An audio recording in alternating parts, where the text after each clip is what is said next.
Two civilizations, two superpowers, two giants that shaped the ancient world.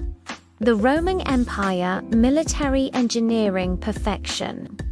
Han China, the unstoppable dynasty of innovation and strategy. Both ruled millions.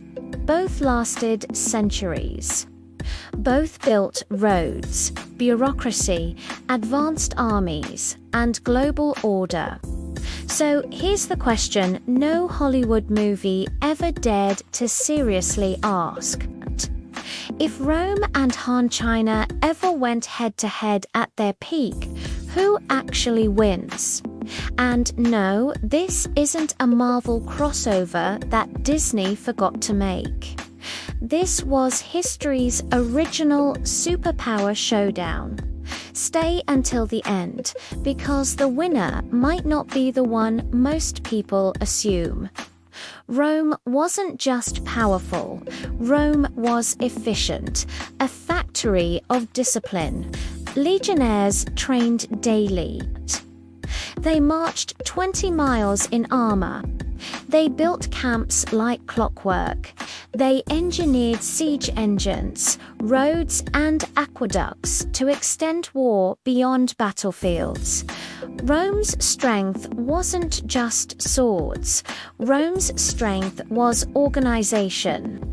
Rome weaponized logistics like modern militaries do today. Imagine fighting a civilization that could build a bridge faster than you could write a complaint letter. Han China wasn't just a dynasty. It was a deep cultural machine powered by bureaucracy genius. They invented the civil service exam, mass literacy programs, paper, the repeating crossbow, advanced iron production. They militarized philosophy. Han China didn't just fight with soldiers, they fought with ideas and then designed an entire state to support them.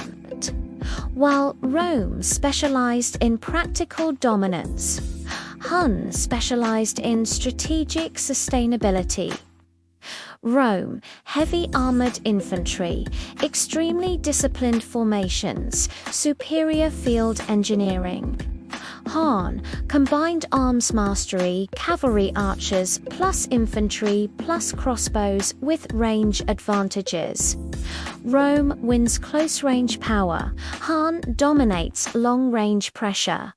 This becomes chess, not checkers.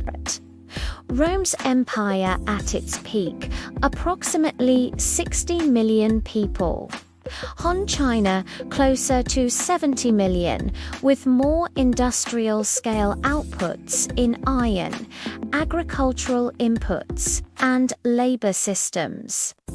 Han China produced more metal, more horses, more food. In pure macro capacity, Han China outscaled Rome. So if the Han are bigger and have ranged advantages, do they automatically win? Hold that thought.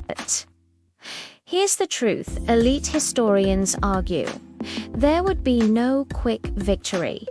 This would not be a 90-day war.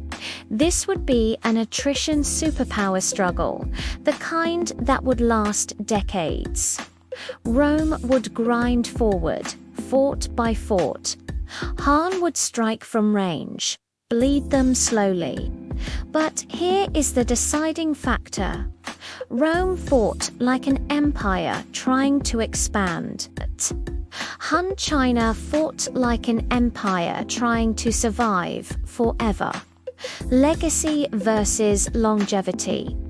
Rome conquered the Mediterranean, then burned itself through endless expansion. Han China built internal stability systems built to regenerate. If this hypothetical war lasted 2 years, Rome might dominate. If this hypothetical war lasted 20 years, Han China outlasts Rome. That's the difference. Rome was a firestorm. Han China was the mountain that never moved. Final judgment. Han China, statistically, strategically, economically, had the stronger long-term winning position.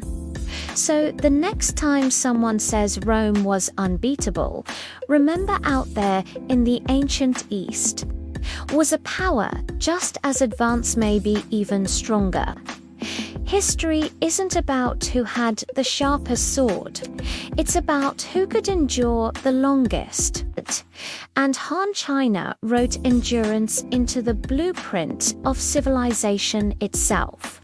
Now, if you want to instantly understand how our modern world was built from borders to technology to geopolitics, click the video on your screen now.